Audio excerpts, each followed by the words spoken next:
The Lawman's Bride by Carl Watson.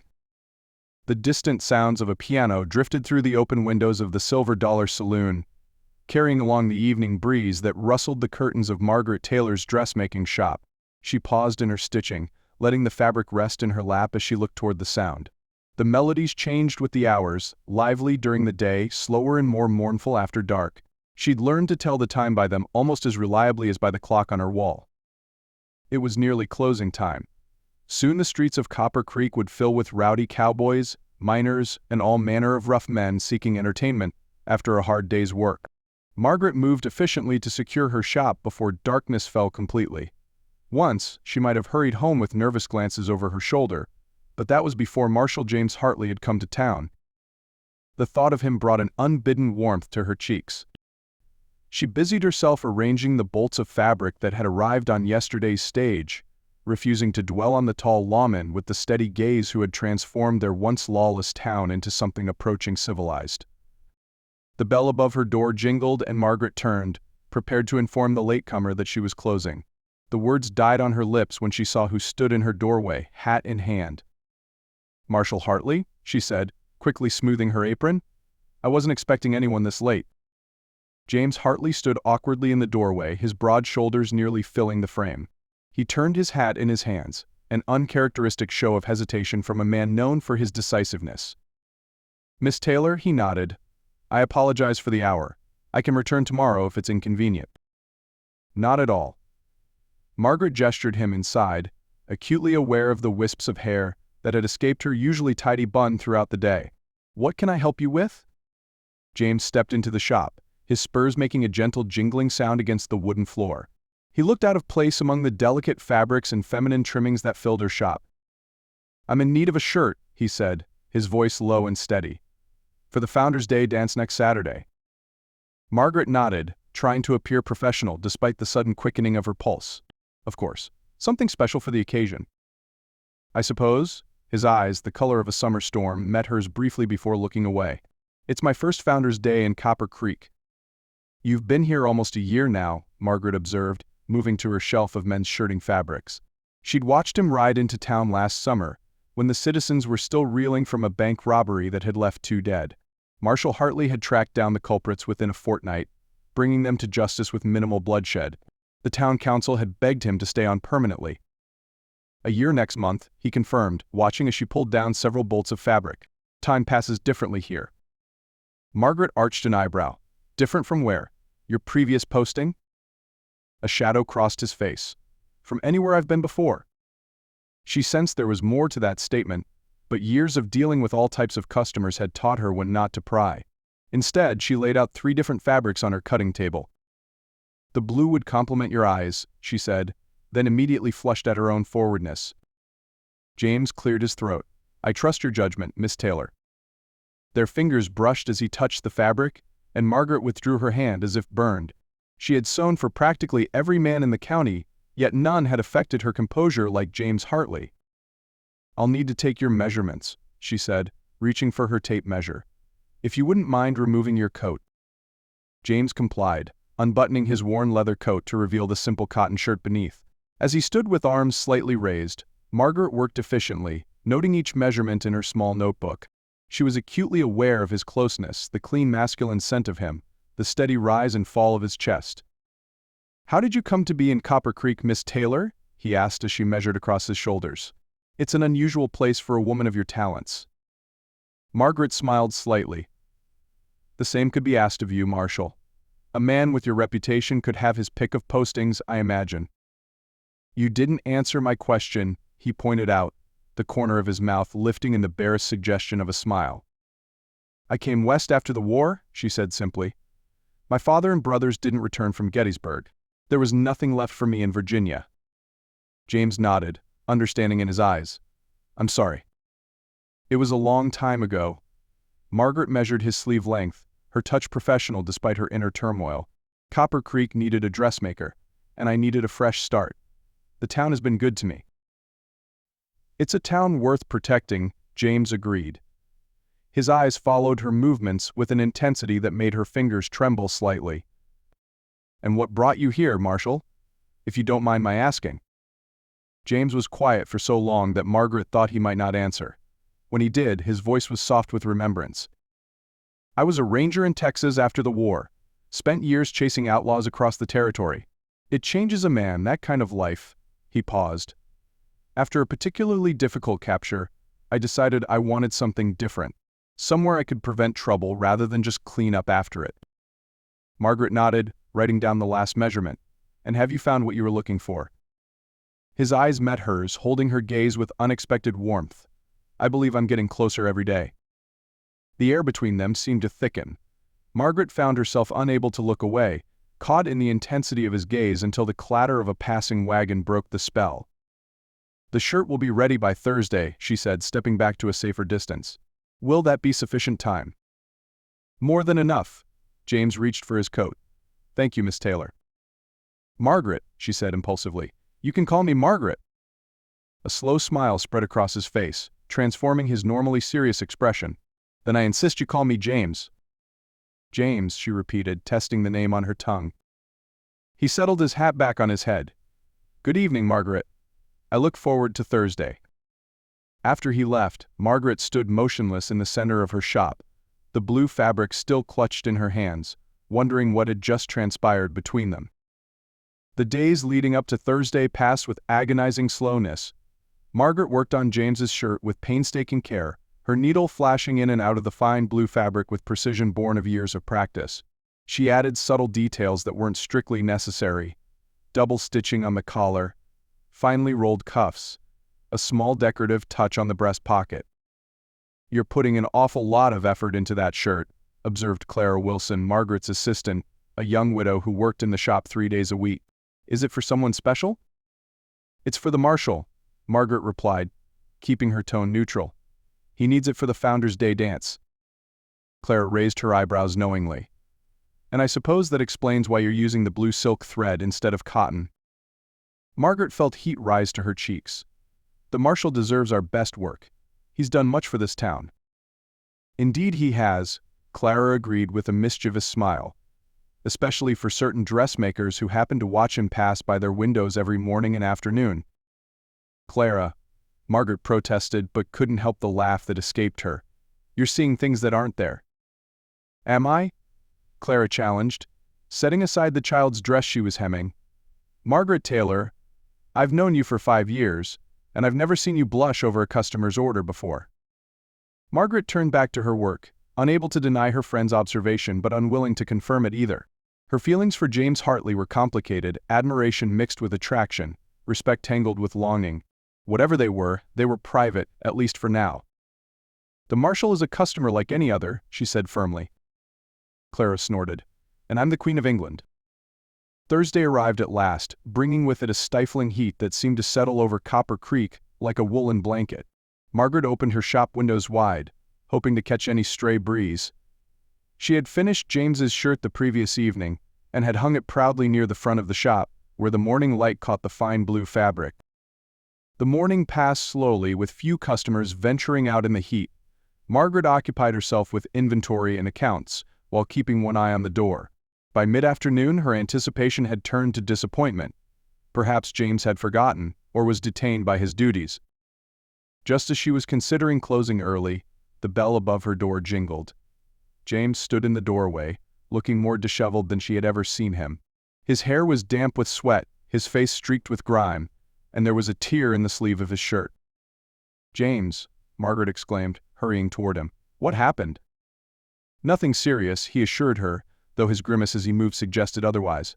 Just a disagreement with some cattle rustlers who didn't appreciate being interrupted. Margaret's eyes widened. Are you hurt? A few bruises, he admitted. Nothing that won't heal. I'm sorry for my appearance. I wanted to come straight away after dealing with the judge. Sit down, Margaret insisted, guiding him to the chair she kept for customers. You look like you're about to fall over. James didn't argue, sinking gratefully into the chair. Margaret fetched a glass of water from the pitcher she kept in the back room, pressing it into his hands. Drink, she ordered, and was pleased when he complied without protest. You'd have made a fine marshal yourself, he commented after emptying the glass. You've got the commanding presence for it. Margaret laughed. I prefer a needle to a pistol, thank you very much. She hesitated, then asked, "The rustlers, they've been apprehended?" James nodded. 3 in the jail, 1 at the doctor's, though his injuries aren't serious, and 1 who'll be brought in when the swelling in his ankle goes down enough for him to ride. The casual way he recounted what must have been a dangerous confrontation sent a chill through Margaret. How many such encounters had he faced alone? How many times had he put himself between danger and the town he'd sworn to protect? "Your shirt is ready," she said, retrieving it from its place of honor, "though it seems you might need some repairs to your current one as well." James smiled wearily. It would seem so. Their hands met as she passed him the new shirt, and this time neither pulled away immediately. His fingers were rough with calluses, warm against her skin. "It's beautiful work," he said softly, examining the shirt. "Finer than anything I've owned before." "You deserve fine things," Margaret replied, then blushed at her own boldness. James looked up at her, something unreadable in his expression. "Do I?" The question hung between them, laden with meaning beyond the simple words.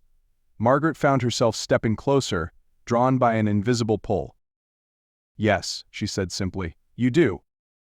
His free hand came up to touch her cheek, so gently she might have imagined it if not for the warmth that spread from the point of contact.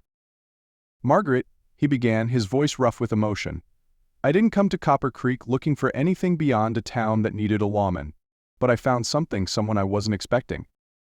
Margaret's heart thundered in her chest. "And what was that?" "A reason to stay," he answered, his eyes never leaving hers.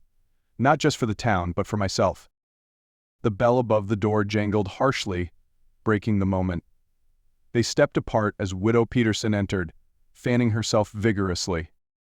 "Lands, it's hot enough to fry an egg on the boardwalk," the older woman declared, then stopped short at the sight of the marshal. "Oh, Marshal Hartley, didn't expect to see you here." "Just picking up a new shirt, Mrs. Peterson," James replied smoothly, though his eyes still held Margaret's for a moment longer.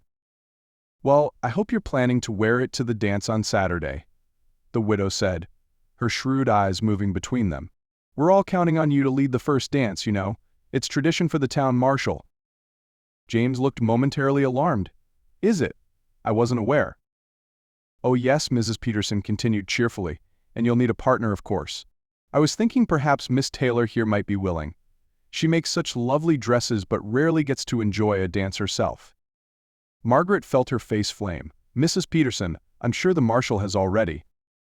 "I would be honored," James interrupted, a slow smile spreading across his face as he turned to Margaret. "If Miss Taylor would agree?" Put on the spot, Margaret could only nod, her heart soaring despite her embarrassment at Miss Peterson's obvious matchmaking. "Excellent," the older woman declared. "Now, Margaret dear, I need to see about some ribbons for my bonnet." As Mrs. Peterson bustled toward the ribbon display, James stepped closer to Margaret once more. "Saturday, then?" he said quietly. "Save me more than just the first dance."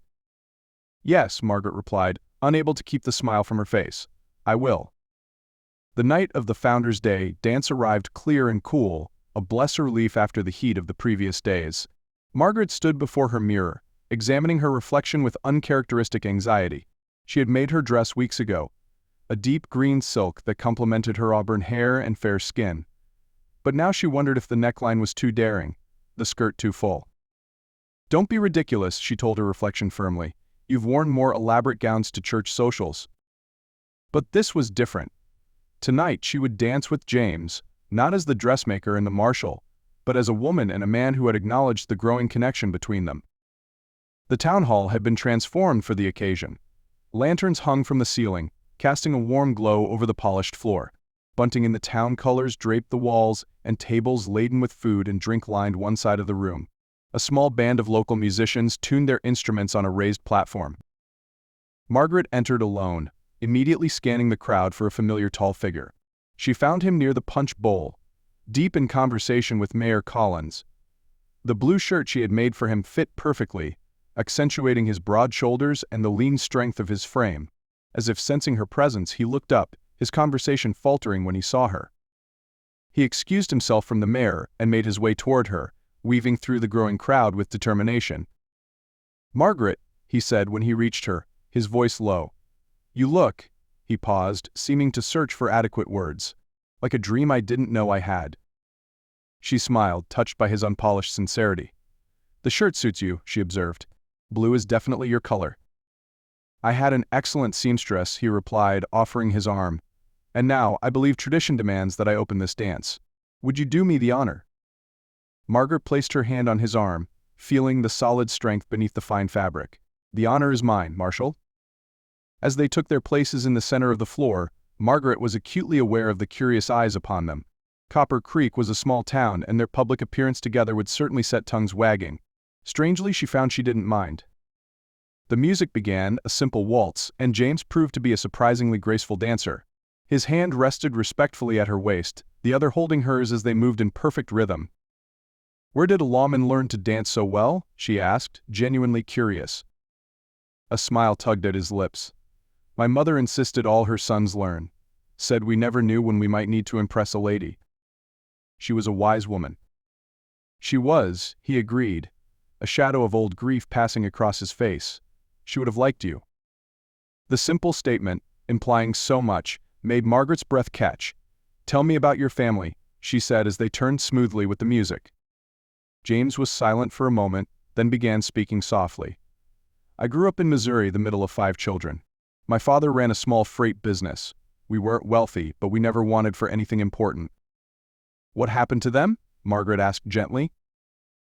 "The war," he replied simply. "Father and my oldest brother died at Shiloh. Mother held on until 64, then fever took her. My younger sister married and moved to Oregon. My younger brother," he hesitated. "He took a different path. We haven't spoken in years." Margaret tightened her grip on his hand slightly. "I'm sorry. It seems we both know what it is to lose family." "Yes," James agreed, his eyes softening as they met hers. "But perhaps there's a chance to build something new." The music drew to a close, but neither made a move to separate. Only when the next song began, a livelier reel, did James reluctantly step back, though he kept her hand in his.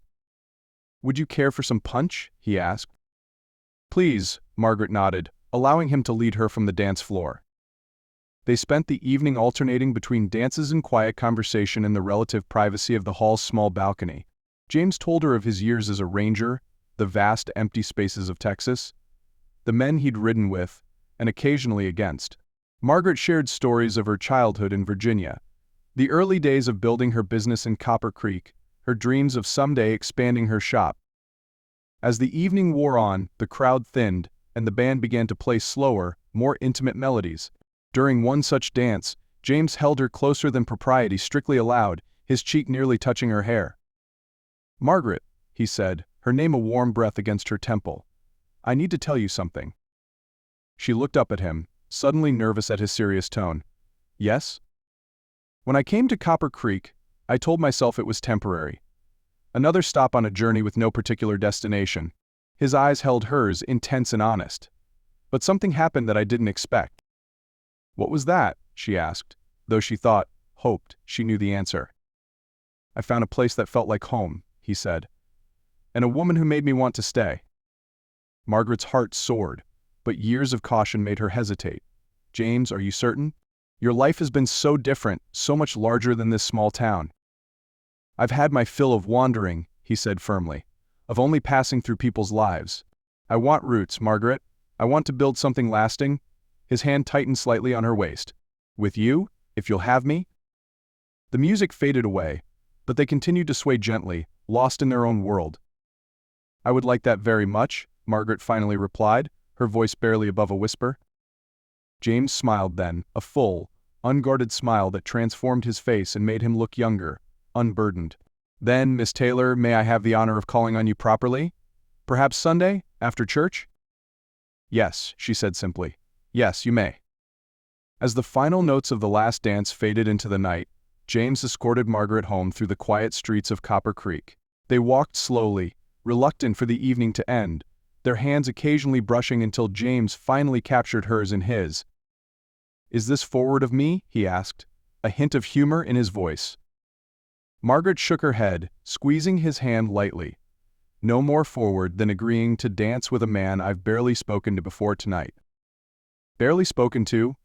James feigned offense. "I've been in your shop at least once a month since arriving in town. Yes, always very proper, always good day, Miss Taylor, and thank you, Miss Taylor. She imitated his deep voice, making him laugh. I was working up my courage, he admitted. I haven't courted a woman since I was 20 years old, Margaret. I'm out of practice.